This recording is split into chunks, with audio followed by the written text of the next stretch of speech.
We've all felt it, those sparks flying when we meet someone new, the rush that comes with attraction. But have you ever stopped to wonder what's really going on inside your brain during these intense moments of desire? It's not just about the thrill, it's about how your brain is literally wired to respond to lust. The dopamine floods, the impulsive decisions, the emotional highs and lows, it all happens in a matter of seconds. And here's the kicker, understanding how lust hijacks your brain could be the key to understanding your actions, your relationships, and maybe even your well-being. But don't be fooled into thinking it's just a harmless crush. Lust isn't just about fun, it can mess with your decision-making, cloud your judgment, and lead you down paths you might regret. So, what's the real story behind the brain's reaction to lust, and how can you use this knowledge to take control of your choices? Stick around, because what you're about to learn might just change the way you look at your relationships, and your life, forever. Dopamine's like the brain's personal cheerleader when it comes to lust, it's what gives that rush of excitement and pleasure when we're drawn to someone. Think about that fluttery feeling when you lock eyes with someone across a room or even when you scroll through a dating app. That's your brain's reward system lighting up like fireworks. Dopamine kicks in, making you feel like this moment is the most exciting thing ever. It's like the brain's way of saying, hey, pay attention. This could be important. But here's the kicker, dopamine doesn't play fair. It's all about instant gratification. When lust takes the wheel, it can sometimes overshadow rational thinking. For instance, have you ever made a bold move you wouldn't normally consider, like texting someone at 2 a.m., just because it felt irresistible in the moment? That's dopamine working overtime, pushing you toward what feels good right now, no matter the consequences. Interestingly, this reward system isn't just about attraction, it's also tied to survival instincts. Our ancestors needed that spark of dopamine to pursue mates and ensure the continuation of the species. But in today's world, it's not just about survival, it's about connection and validation. The problem?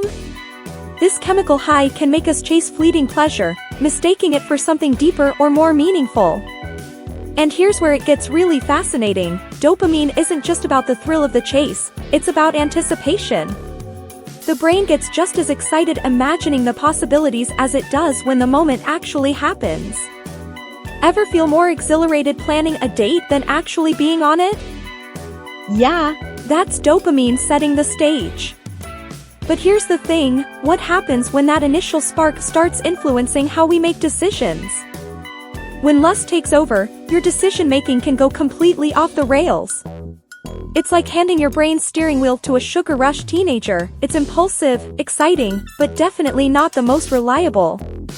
Dopamine floods your system, and suddenly, that logical voice in your head gets drowned out by the thrill of right now. Ever bought a last-minute plane ticket to see someone or stayed up way too late texting? Lust has this sneaky way of making everything else feel secondary. The tricky part is that lust often creates a kind of tunnel vision. It zeroes in on the object of desire, sidelining consequences or red flags. Imagine seeing someone who checks all your boxes physically, and you're already picturing your next date, or your whole future together, while ignoring things like, say, how they treat the waiter. That's not love talking, that's lust, convincing you to skip the fine print. Here's the thing, lust doesn't just cloud judgment, it also magnifies risks. Studies show people are more likely to make impulsive decisions, like unplanned spending or taking unnecessary physical risks, when under its spell. For example, swiping your credit card for a designer outfit just to impress a date might seem harmless in the moment. But afterward, you're left wondering, was that really worth it? But let's not be too harsh, lust isn't all bad. It's part of what makes life exciting and spontaneous. However, when it overrides common sense, it can lead to choices you wouldn't normally make. So, if you've ever wondered why some decisions feel a little reckless in hindsight, it might be worth asking, was lust steering the ship? And if it was, what are the long-term effects of those spur-of-the-moment choices? When it comes to lust, the short-term versus long-term battle is like chasing a high that can leave you empty afterward. In the heat of the moment, lust feels intense, all-consuming, and thrilling. It's that fire that burns bright but fast. You might feel on top of the world in the early stages of attraction, but once that spark fades, you're often left wondering what's left behind. The immediate pleasure can be addicting, but it doesn't always lead to lasting fulfillment. The difference between short-term pleasure and long-term satisfaction lies in emotional connection. Lust is often physical, it's about what feels good in the moment. But when it comes to emotional bonding, like in relationships built on trust, communication, and shared experiences, the game changes. Lust might get your heart racing, but love, or deeper connection, is what keeps the bond strong over time. It's the long-term effects that really shape the depth of your feelings. Here's the kicker: when you're caught up in lust, the emotional toll can be overlooked. You might not even notice how disconnected you feel once the physical excitement subsides. The momentary high fades, leaving you feeling empty or craving something more. Ever felt that post-hookup hangover? That's the difference between short-term gratification and the emotional depth that comes with a lasting connection. So, what does this mean for you? Understanding the difference can help guide your choices. Do you want that moment of excitement, or are you in it for something deeper? Knowing where you stand can help you navigate the complexities of attraction and avoid the burnout that often follows. Now, what does your brain actually crave when it's in that intense moment?